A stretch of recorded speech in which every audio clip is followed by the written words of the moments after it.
선물로 받은 삶을 사랑하며 기뻐하고 감사하며 라는 제목으로 하나님 말씀을 증거하도록 하겠습니다. 삶이 참으로 아름답게 보이고 또 선하게 보이는 사람들을 보면 자기의 때를 잘 살아가는 사람들이라고 말할 수 있습니다. 자기 때를 잘 살아간다는 것은 사람은 어렸을 때가 있고 또 이 소년기의 때가 있고 청년기의 때가 있고 장년기의 때가 있고 노년기의 때가 있고 이제 말년기의 때가 있죠. 우리 신앙적으로 이야기하면은 하나님께서 이 땅에 보냄의 때가 있어요. 그리고 배움의 때가 있고 그리고 사명의 때가 있고 그리고 천국에 입성의 때가 있어요. 그런데 이 때를 살아가면서 이 때에 누가 봐도 정말 충성되이 사는 사람들, 그런 사람들이 자기의 때를 잘 살아내고 있다. 참 자기의 때, 어떤 때에도 어느 순간을 봐도 아름답게 느껴지죠. 세상의 눈으로 보면 아름답고 또 하나님의 눈으로 봐도 아름답고 내 자신 스스로가 봐도 뿌듯한 거죠. 자부심이 있고 그래서 이런 사람들은 늘 의기소침하지 않고 자존감을 가지고 있습니다. 그런데 이런 사람들의 아주 그 특징적으로 환하게 아름답게 꽃이 피듯이 빛이 나는 모습들을 갖는 이유를 보면은 그 말을 들으면 골자가 이렇게 돼요. 자기 자신이 이 세상에 살아가는 이 태어나는 것 자체가 내 자신이 선물과 같다. 이렇게 말해요. 그리고 이 사람들의 특징은 뭐냐면은 자기가 가지고 있는 이 선물과 같은 인생을 또 선물을 주는 인생으로 살아요. 그래서 항상 선물을 주는 인생. 그리고 이 사람의 모습을 보면 누군가가 이 사람한테 선물을 주는 그런 아름다움이 있고 선함이 있어요. 그래서 이 사람의 이 모습에는 선하고 아름답고 말 그대로 선물과 같은 그런 아름다운 삶이 엿보이는 거죠. 그런데 그 모습 속에서 충성된 모습이 있어요. 충성된다는 것은 뭐냐면 열심히 살고 성실히 살고 감사하면서 살고 또 기뻐하면서 살고 그리고 열심히 사랑하면서 사는 거예요. 그래서 이러한 삶을 살펴볼 때 사랑함과 기뻐함과 감사함이 이렇게 넘실거리는 거죠. 그래서 누가 봐도 참 행복하고 아름답게 보이는 거죠. 그런데 행복하고 아름다움에 선이 들어가야 돼요. 선이 빠져버리잖아요. 그러면 어느 순간에 꽃이 아름답게 쫙 폈는데 어느 순간에 사그라진 흉측한 모습을 볼 수가 있어요. 그래서 선하고 아름다움이 같이 가야 돼요. 근데 이 두 가지가 이렇게 같이 가기 위해서는 반드시 인간은 이 아름다운 모습을 온전하게 나갈 수도 없고 그저 그것을 바라보고 사모하고 노력할 뿐이지 그걸 온전히 이룰 수가 없어요. 그래서 반드시 여기에는 하나님의 선하심과 의로우심과 온전한 은혜, 즉 그 하나님의 선물이 우리 인생을 덮쳐줘야 돼요. 보완해줘야 돼요. 도착해줘야 돼요. 감싸줘야 된다는 거죠. 여러분 오 헨리의 크리스마스 선물이라는 단편 소설이 있습니다. 이 젊은 부부 짐과 이 델라의 이야기입니다. 남편 짐에게는 낡은 시계가 있는데 시계줄이 없어 늘 안타까워했습니다. 아내 델라는 너무 아름다운 머릿결을 가지고 있었습니다. 이 크리스마스가 다가오자 서로는 선물을 준비했습니다. 남편 짐은 아내 델라의 아름다운 머리에 머리핀을 해주고 싶었습니다. 그러나 가진 돈으로는 그 선물을 준비할 수가 없었습니다. 아내 델라는 남편의 시계줄을 선물하고 싶어 했지만 그런 돈이 없었습니다. 그러나 크리스마스 이브 저녁이 되었습니다. 아내 델라가 먼저 남편에게 시계줄을 준비해서 아주 기쁜 마음으로 선물을 했습니다. 그런데 남편 짐은 당황했습니다. 왜냐하면 남편 짐은 아내의 머리핀을 선물을 하기 위해서 자기의 시계를 팔았던 겁니다. 그래서 아내에게 남편 짐도 머리핀을 선물을 합니다. 그러나 남편 짐은 자기 시계를 팔아서 핀을 샀고 아내 델라는 자기의 머리를 잘라서 남편의 시계줄을 산 것이었습니다. 그만 이런 모습을 서로가 바라보면서 말없이 서로 부둥켜 안고 울었습니다. 그러나 이들은 억울해서도 아니고 가난해서도 아니었습니다. 이들은 서로의 사랑을 확인하면서 서로에게 감격해하며 감사하면서 서로 기쁨의 눈물을 흘리면서 더욱 뜨겁게 사랑의 포옹을 하며 감격하며 눈물을 흘린 것이었던 것입니다.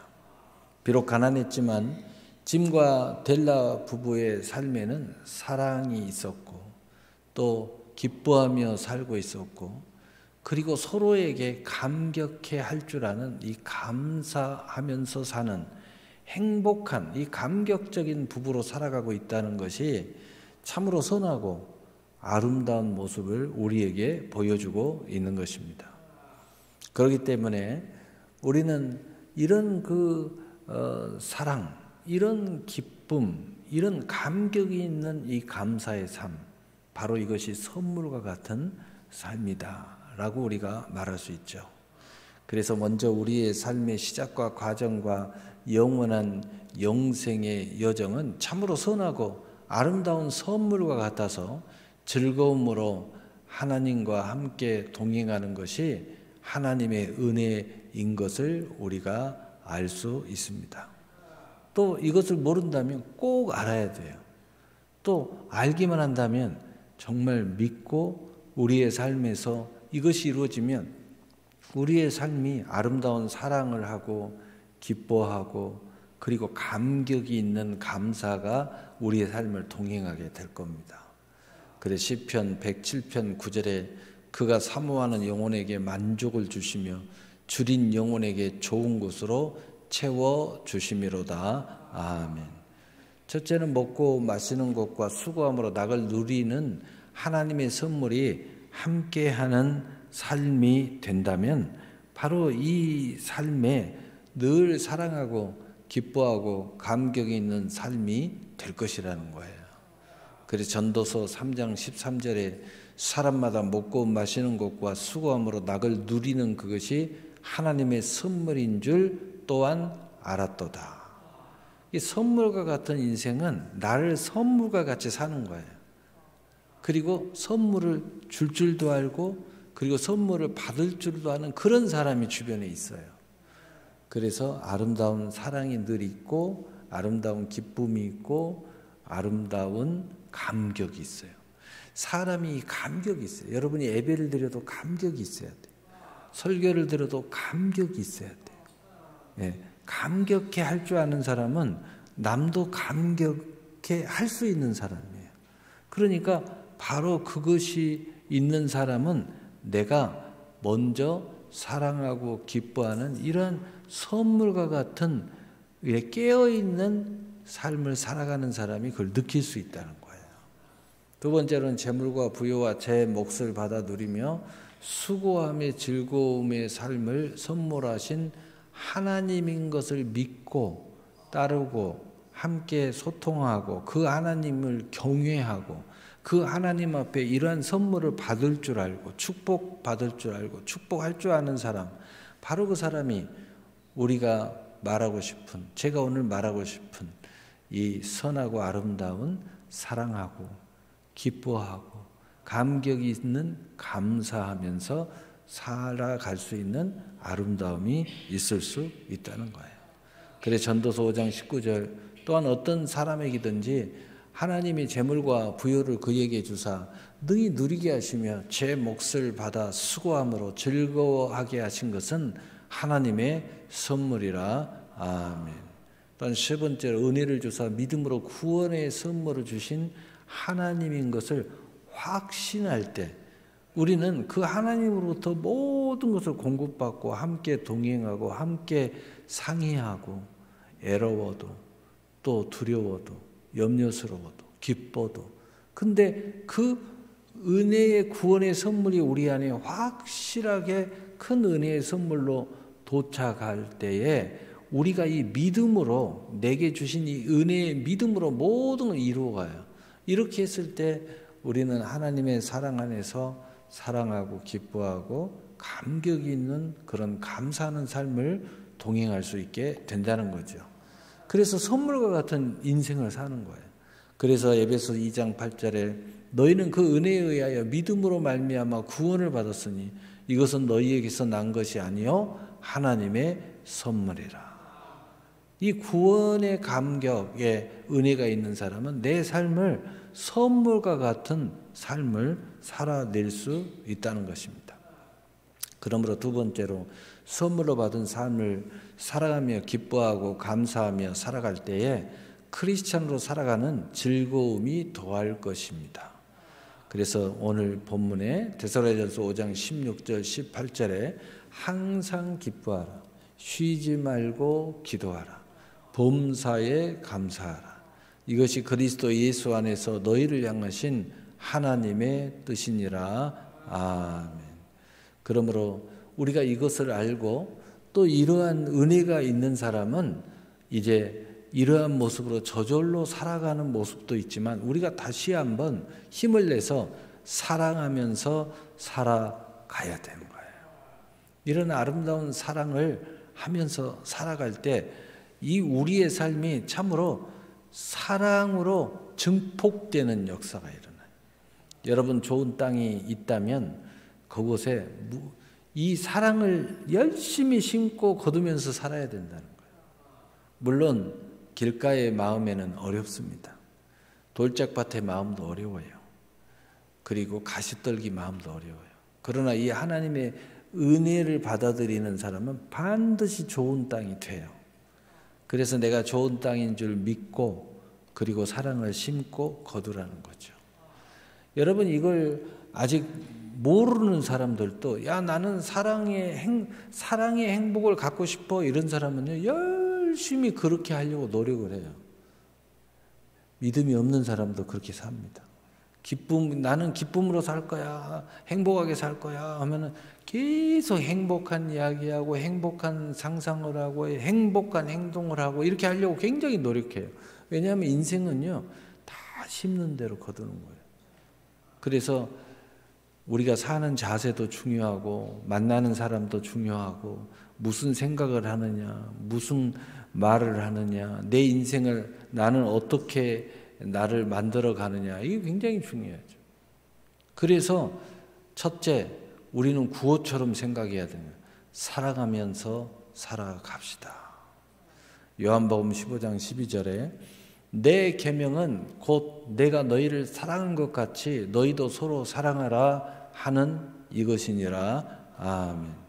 그래서 우리 크리스찬들은 정말 하나님의 은혜로 즐거움으로 동행하려면은 사랑하면서 살아가야 돼요. 무엇이든지 그렇게 해 나가야 됩니다. 여러분 무슨 일을 하더라도 내가 이 일을 사랑하는가를 생각해 보세요. 사랑하는 것을 하면 너무 좋죠. 그런데 꼭 이 일을 해야 되겠는데 사랑스럽지가 않아요. 그러면은요 사랑을 해 보세요. 꼭 그 일을 해야 될 것 같으면 사랑하면서 하세요. 그러면 달라져요. 어떤 사람과 내가 함께 직장에서 일을 해야 되는데 내가 직장을 떠날 수는 없고 그런데 저 사람을 너무 싫어요. 어떡하겠어요? 그 고통을 당하면서 욕하면서 신경질 부리면서 분노하면서 살 거예요? 그러지 말으라는 거예요. 어차피 내가 그 직장을 그만두지 못할 것 같으면 이제 마음을 고쳐먹고 사랑하면서 내가 직장을 다녀야 되겠다. 이렇게 하라는 거예요. 왜? 믿음대로 되니까. 심는 대로 거두니까. 마음먹은 대로 되니까. 그래서 이 마음을 지키라. 이에서 생명이 남이니라. 여러분의 인생은 전부 다 하나님으로부터 내려오지만 그러나 실상은 내 마음으로부터, 생각으로부터, 내 행동으로부터, 내 말로부터, 내가 꿈꾸는 것으로부터 내 인생이 결정돼요. 그래서 여러분이 어떤 인생을 살고 싶어요? 그런 인생의 말을 해야 돼요. 어떤 인생을 살고 싶어요? 그런 생각을 해야 돼요. 그러한 것을 꿈을 꿔야 돼요. 그렇게 살도록 노력해야 돼요. 그러면 처음에는 힘들어요. 왜? 그런 상황이 아니니까. 억지로 하는 것 같으니까. 그런데요, 계속하면 바뀌어요. 여러분 자녀가 부모에게 사랑을 받지 못하는 자녀가 있어요. 근데 왠지 준 것도 없는데 그 부모도 물어보면 그래요. 왠지 그 자녀가 너무 밉대요. 왜 미울까? 모르겠대요. 그래서 사랑하라고. 그리고 그 자녀에게도 사랑스러워지라고. 자, 부모도 사랑해라. 자녀에게는 사랑스러워져라. 정말 해봐라. 그리고 얼마 후에 다시 물어봤더니 너무 사랑스럽대요. 그리고 자녀에게 물어봤더니 나는 사랑을 받고 있대요. 그 말은 무슨 말이에요? 안 되는 것도 노력하니까 되더라는 거예요. 전혀 상황이 아닌데도 미운 관계도 애증의 관계도 서로 노력하니까 애증을 극복하고 사랑의 관계가 만들어지더라는 거예요. 여러분 진짜 사랑하는 사람이 헤어지는 경우 너무 많아요. 왜냐하면 속은 진짜 사랑인데요, 겉은 사랑을 이루지 못했기 때문이에요. 그런데 우리 어른들 이야기 들어보면요, 속은 진짜 사랑이 없었는데 겉으로 사랑을 계속 하다 보니까 속에도 진짜 사랑이 하게 됐대요. 우리 어른들은 다 그렇게 이야기하더라고요. 얼굴도 모르고 결혼을 했는데 나중에 서로 노력하니까 진짜 사랑하게 됐대요. 그런 이야기들도 많아요. 특별히 우리 그리스도인들에게는 이러한 창조의 권세가 있는 것을 믿으시길 바랍니다. 그래서 우리 모두가 사랑하며 모든 일과 모든 사람과 하나님에 대하여 동행하면서 살아갑시다. 우리 주님께서 우리를 사랑하신 것을 기억합시다. 그러나 하나님의 은혜를 떠난 사랑은 결코 우리가 사랑하려고 몸부림치지만, 우리가 잘 살아보려고 몸부림치지만, 내가 행복하려고 몸부림치지만 안 됩니다. 출발이 하나님부터 출발해야 돼. 하나님의 선물과 같은 구별된 다양한 사랑이 아니라 구별이 없이 서로 다투는 그런 사랑이 참으로 우리 스스로 사랑하며 사랑한다는 것이 얼마나 어려운 일인지 사랑을 해본 사람은 알 것입니다. 어려운 이유는 우리가 사랑한다고 하지만 우리 스스로가 진정한 사랑이 무엇인지 몰라서 너무나도 이기적인 사랑을 하는 거예요. 자기 만족을 위한 사랑을 하는 거예요. 교만하고 정욕적이고 욕심적이고 귀신적이고 속된 것으로만 사랑을. 여기에는 거룩한 구별이 없어요. 욕심만 있어요. 그래서 이런 사랑으로 사랑을 하려고 하면요, 있었던 사랑도 망쳐요. 부부의 거룩한 사랑을 완전히 망쳐요. 하나님의 거룩한 사랑도 망쳐요. 여러분은 하나님 앞에, 신앙생활 앞에서 나는 하나님을 사랑한다고, 하나님은 나는 왜 사랑 안 하냐고, 이런 불경스러운 이런 죄와 사망스러운 이 귀신적인 사랑을 가지고 하나님 나 사랑해줘요. 그러면 하나님과 우리 관계를 망쳐버려요. 하나님의 은혜의 사랑을 가지고 하나님 나를 사랑해 주세요. 하나님 저도 하나님 사랑할게요. 이래야 사랑이 완성이 되는 거예요. 그래서 경계가 없는 오직 하나의 사랑을 하다 보니 자기 중심의 사랑을 하고 자기 만족만을 위한 사랑을 하면 완성을 이루는 것이 아니라 오히려 모든 것을 망치는 그런 잘못된 사랑이 되고 만다는 거예요. 하나님의 사랑은 서로 사랑이에요. 다시 말해 서로를 배려할 줄도 알아야 돼요.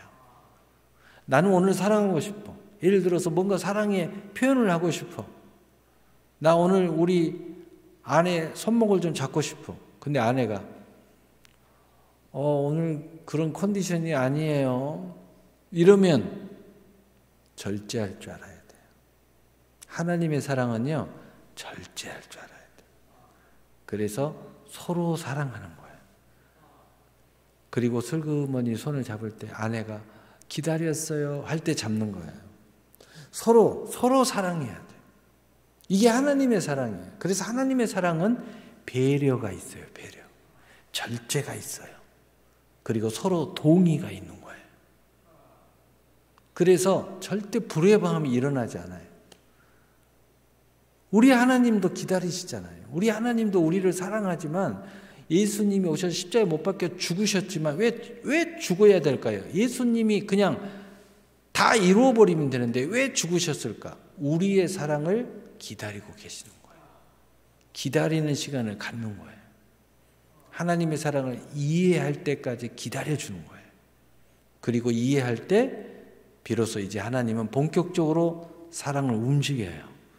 그래서 손을 꼭 잡기도 하시고 같이 일하자고도 하시고 같이 세상을 많은 일들을 함께 이제 여행하듯이 인생을 살아가자고 하시기도 해요. 이게 하나님의 사랑이에요. 여러분, 하나님의 사랑은 이기적인 거 아니에요. 자기중심적이에요. 내가 하고 싶은 거 마음대로 하는 게 아니에요. 그러면 나만 있어요. 그래서 주변의 모든 것들을 파괴시켜버려요. 그래서 부모의 사랑도 파괴시키고 부부의 사랑도 망치고 하나님의 사랑도 망치고 결국은 직장 생활도 망치고 친구 관계도 없고 다 망쳐가지고요. 나중에는 혼자 남아요. 그건 하나님의 사랑이 아니에요. 그래서 우리 주님의 사랑은 십자가의 죽으심으로 우리 모두를 살리는 사랑이며 결코 정죄하지 아니하는 사랑이며 허다한 죄를 덮어주시는 사랑이며 언제나 항상 함께 동행하시며 우리를 천국까지 인도하시는 선장 되신 사랑입니다. 그래서 고린도전서 13장 4절 7절은 이렇게 진짜 사랑하면 이렇게 할 수 있어. 또 이렇게 하는 것이 기쁨이야 라고 말합니다. 사랑은 오래 참고 사랑은 온유하며 시기하지 아니하며 사랑은 자랑하지 아니하며 교만하지 아니하며 무례히 행하지 아니하며 자기의 유익을 구하지 아니하며 성내지 아니하며 악한 것을 생각하지 아니하며 불의를 기뻐하지 아니하며 진리가 함께 기뻐하고 모든 것을 참으며 모든 것을 믿으며 모든 것을 바라며 모든 것을 견디느니라.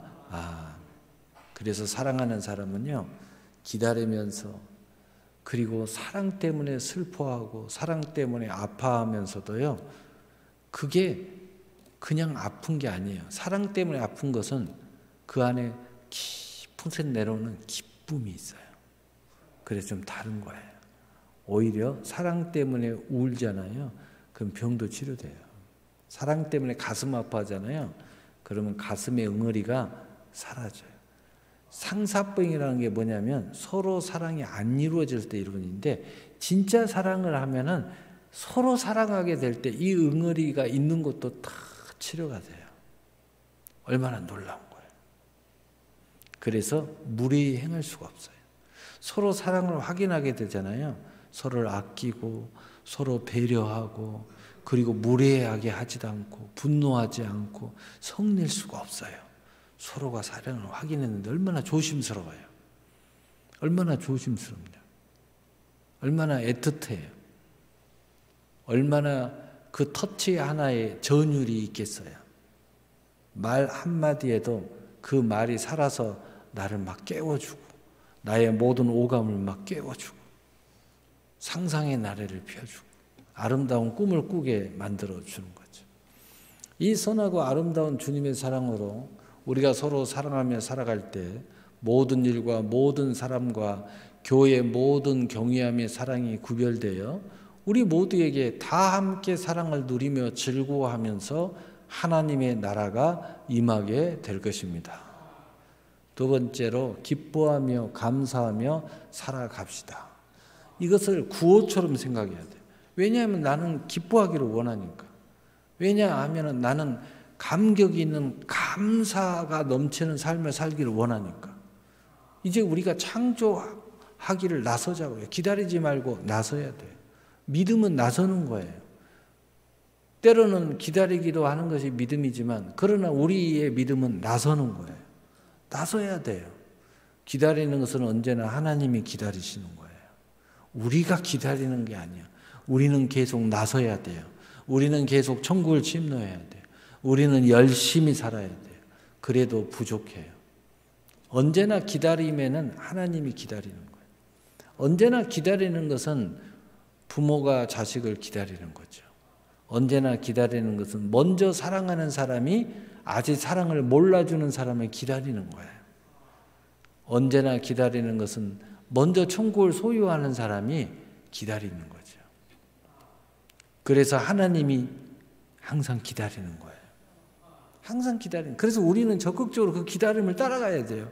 그래서 우리가 이제 기뻐하고 감사하며 살아갑시다 하고 구호를 외치고 그리고 나는 아직 기쁨이 없는데 아직 부족한데 나는 아직 감사가 별로 없는데 막 구호를 외치면서 계속 가면 정말 창조의 역사가 일어나요.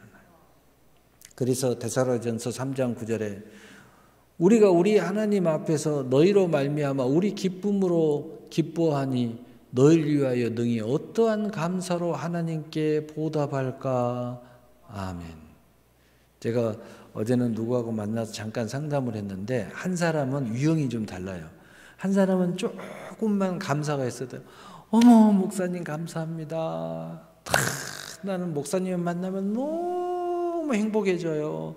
막 충만해지고 몸이 뜨거워져요. 막 이런 사람이고요. 한 사람은 기쁨이 있고 자기가 온 목사님 뵈러 가자고 해놓고는 저는 잘 모르겠어요. 뭔가 봐도 아직은 잘 모르겠어요. 이렇게 하는 정반대예요. 그래서 제가 웃으면서 조금 기쁨이 있으면 잘 모르겠어요. 이렇게 하지 마시고 너무 기쁨이 막 생겨요. 이렇게 긍정적으로 이야기하시라고. 근데 여기는 너무 호들갑더니까 여기는 조금 절제하시라고. 여러분 사람이요. 조금 기쁨이 있는데도 이걸 이만큼 키워서 막 자기를 더 기쁘게 만드는 사람이 있어요. 그런데 기쁨이 이만큼 있는데 아직 모르겠어요. 이런 사람이 있어요. 근데 모르겠어요 한 사람은 항상 매갈이 없이 살아요. 그런데 요만큼 있는 것을 이렇게 키워서 사는 사람은 얼마나 활력 있게 살아요. 이 자세 자체가 달라요. 이 사람은 막 활력이 넘쳐요. 여러분 이게 얼마나 큰 차이를 만든지 몰라요. 기분이 나빠도요. 아니야. 나 기분이 좋아. 나는 이 나쁜 기분에 나는 침노를 당하지 않을 거야. 나는 기분 좋은 사람이 될 거야. 이러면서 좋아. 이렇게 사는 사람은요. 정말 얼굴이 밝아요. 얼굴이 밝아요. 노래를 불러도요. 늘 슬픈 노래를 부르는 사람은 얼굴이 슬퍼요. 그런데 노래를 불러도 기쁜 노래를 부르는 사람은 얼굴이 항상 활기차요. 얼굴이 불작작 해가지고요. 에너지가 막 넘쳐요. 항상 믿음은 바라는 게 실상이 보지 못하는 게 증거죠. 우리의 삶이 윤택하기 위해서는 하나님의 은혜로운 삶에 대하여 기뻐할 줄 알고 감격해 할 줄 알아야 돼요. 그래서 어떤 책 제목을 보니까 감격하며 살라. 감격할 줄 알 때 병도 나서 버린다는 거예요. 감격하면서 살 때 불행도 떠나버린다는 거예요.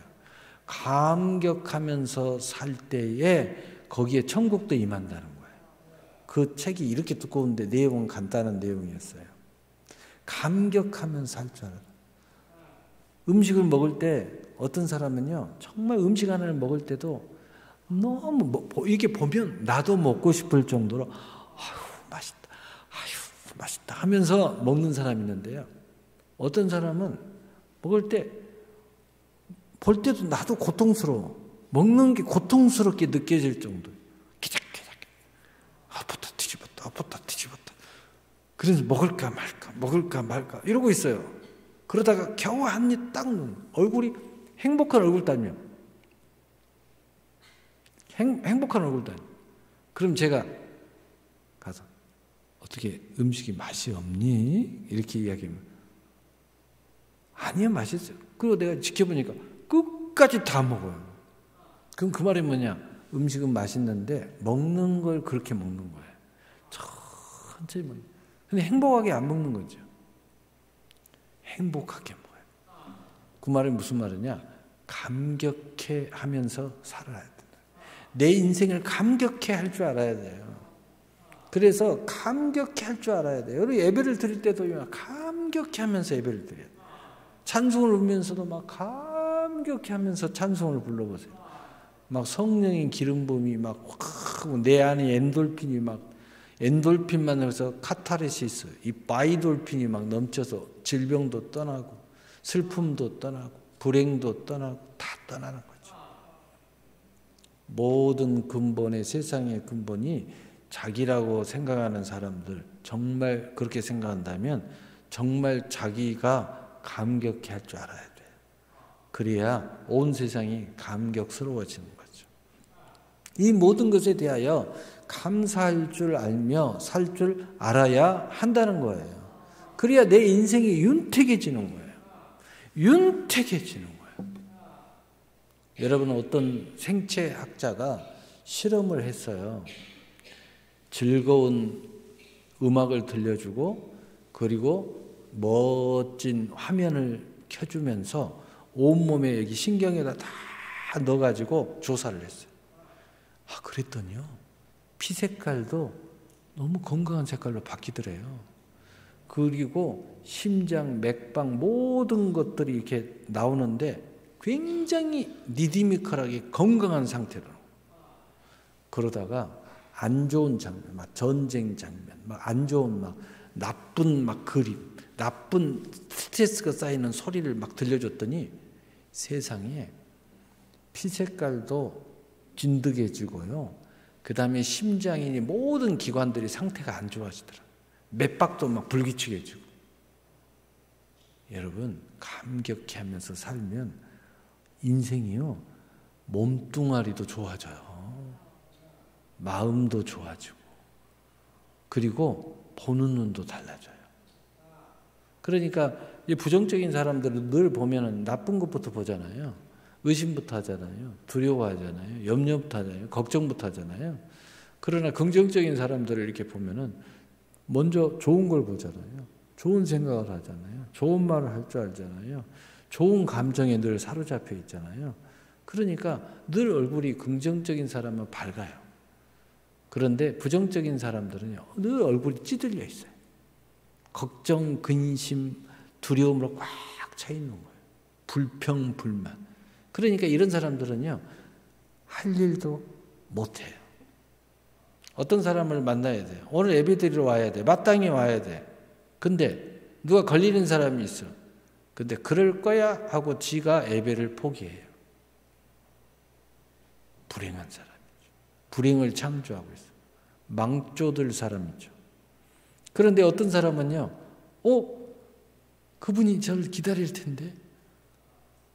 그러면서 긍정적인 마인드를 오늘 못 갈 상황이에요. 예배를 못 드릴 상황이에요. 그런데도 그분이 기다릴 텐데 그분이 지금 날 기다릴 것 같은데 내가 어떻게든 가야 되겠다 하고 막 일 없는 막 복잡한 일도 막 빨리빨리 서둘러 가지고 막 그 기쁜 마음으로 막 뛰어오는 거예요.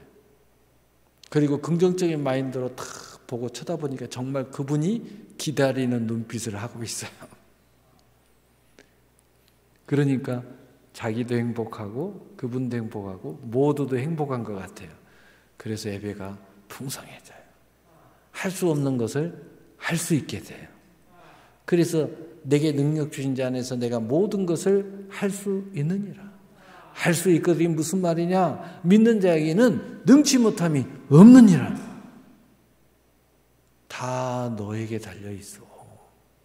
자꾸 이상한 소리 하지 말고 네가 이러한 축복의 사람이 돼야 돼. 사랑하는 사람, 기뻐하는 사람, 감격해하면서 감사하는 사람을 네가 되면 그런 삶, 윤택한 삶이 너에게 열리는 거야. 기뻐하면서 기뻐함에 기뻐할 줄 알고, 감격해야 할 때 감격해야 할 줄 알고, 감사할 때 감사할 줄 알 때 우리 영혼에 하나님의 생기가 부어집니다. 마치 하나님께서 인간을 창조하실 때 이 세상을 먼저 창조하시고 이 세상이 기초인 흙으로 인간을 빚으시고 그 코에 생기를 부으시니 생명이 된 것처럼 우리의 모든 영혼 육이 산령이 되어서 생명을 얻되 더 풍성한 열매를 맺는 생기의 역사가 강력하게 일어나게 될 것이랍니다. 영이 살아 움직이고 마음의 평강이 넘쳐나고 영혼이 윤택해져서 그 사람과 그 사람으로 삶에 하나님의 나라의 기름 부음이 더욱 강력하게 부어질 것이고 천국의 은혜의 선물들이 속속히 일어나 도착하기 시작할 것입니다. 자신과 하나님과 그의 나라와 모든 일과 사람에 대하여 꿈을 꾸고 아름다운 산 소망으로 단장을 하고 금생과 내생의 약속의 사람으로 넘치는 새 힘으로 나서게 될 것을 믿으시기를 바랍니다. 그래서 로마 15장 13절에 소망이 하나님이 모든 기쁨과 평강을 믿음 안에서 너희에게 충만하게 하사 성령의 능력으로 소망이 넘치게 하시기를 원하노라. 오늘 말씀을 마치겠습니다. 사랑하는 새나라 성도 여러분, 우리 모두는 크리스찬으로 살아가면서 선물로 받은 삶을 사랑하며 기뻐하고 감사하며 즐거워함으로 충분히 살아가는 이유가 있는 사람들입니다. 분명한 이유를 가지고 있습니다. 이것은 하나님께서 우리를 사랑하시고 하나님께서 우리를 기뻐하시고 하나님께서 우리에 대하여 모든 것에 대하여 감격해 하심으로 우리는 충분히 우리 삶에 대하여 사랑하며 기뻐하며 감사하며 사는 특권을 얻는 상속자인 것을 믿으시기를 바랍니다. 그래서 이사야서 62장 4절 5절에 다시는 너를 버림받을 자라 부르지 아니하며 다시는 내 땅을 황무지라 부르지 아니하며. 여러분, 이제 그만 불행해 하세요. 이제 그만 슬퍼하세요. 이제 그만 분노하세요. 이제 그만 썩내지 마세요. 계속 그러면 당신 정말 불행해집니다. 계속 그러면 당신 행복할 길이 없어요. 죽을 때까지 그렇게 살 거예요. 이제 하나님이 다시는 이렇게 살지 않게 하겠다고 약속하고 있어요. 이제 끊으세요. 저주를 끊어. 이제 이 하나님의 말씀을 믿어. 내가 이제 다시는 너를 버림받을 자라 부르지 아니하며 다시는 내 땅을 황무지라 부르지 아니하고 오직 너를 헵시바라 하며 내 땅을 뷸라라 하리니 이는 여호와께서 너를 기뻐하실 것이며 내 땅이 결혼한 것처럼 될 것임이라. 마치 청년이 처녀와 결혼함 같이 내 아들들이 너를 취하겠고 신랑이 신부를 기뻐함 같이 내 하나님이 너를 기뻐하리라. 이 세상의 모든 축복이 하나님의 은혜가 하나님이 청년이 한 처녀를 사랑한 것처럼 달려오게 될 거라는 거예요. 너희를 품게 될 거라는 거예요. 너희를 통하여 기뻐하게 될 거라는 거예요. 얼마나 놀라운 거예요. 하나님이 그렇게 하시겠다는 거예요. 그러니까 이제 그만 성내세요. 이제 그만 슬퍼하시고 이제 그만 상처받았다고 날뛰세요. 이제 그만하세요. 그만하고 이제 이 하나님의 이 마음을 받아들이세요. 그리고 이렇게 바라보면서 이렇게 결단하세요. 그러면 여러분의 삶이 이렇게 될 거라고 하나님 말씀하고 있어요. 사랑하는 성도 여러분, 우리 하나님의 사랑 안에서 사랑하며 기뻐하며 감사하며 많은 선물의 주인공으로 살아가시기를 우리 주 예수 그리스도의 이름으로 축복합니다. 축복합니다. 아멘.